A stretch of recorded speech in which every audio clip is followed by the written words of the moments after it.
जगद्गुरू संत तुकाराम महाराज यांचा जन्मोत्सव सोहळा देहूत 27 जानेवारी ते 2 फेब्रुवारी वसंत पंचमी या कालावधीत सुरू झाला असून तुकाराम महाराजांच्या मुख्य मंदिरासमोर भक्ती साधना सुरू असून संपूर्ण देहूगाव या भक्तिसागरात न्हाऊन गेलाय। हबफ गणेश साळुंखे महाराजांचे पहिले पुष्प ऐकण्यास देहूकरांनी मोठी गर्दी केली होती। संत तुकाराम महाराज यांचा जन्म वसंत माघ शुद्ध पंचमी शके 1530 रोजी श्री क्षेत्र देहूत झाला होता। तुकाराम महाराजांना जगद्गुरू म्हणून ओळखले जाते। 17व्या शतकातील संत तुकाराम महाराज हे प्रसिद्ध संत होते। त्यांची शिकवण ही आजही समाजाला बळ देते। संत तुकाराम महाराजांचे अभंगही लोकप्रिय आहेत। त्यांच्या अभंगातून आणि विचारातून आजही वारकरी संप्रदायाला प्रेरणा मिळते।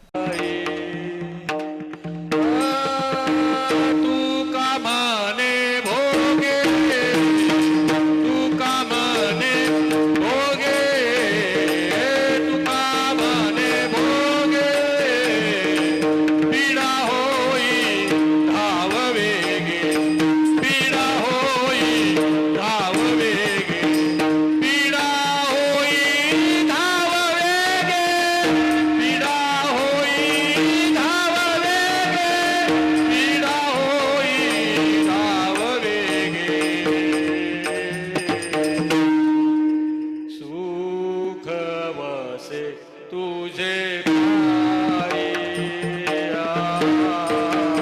सुख वसे तुझे पायी मज ठेवी तेची ठा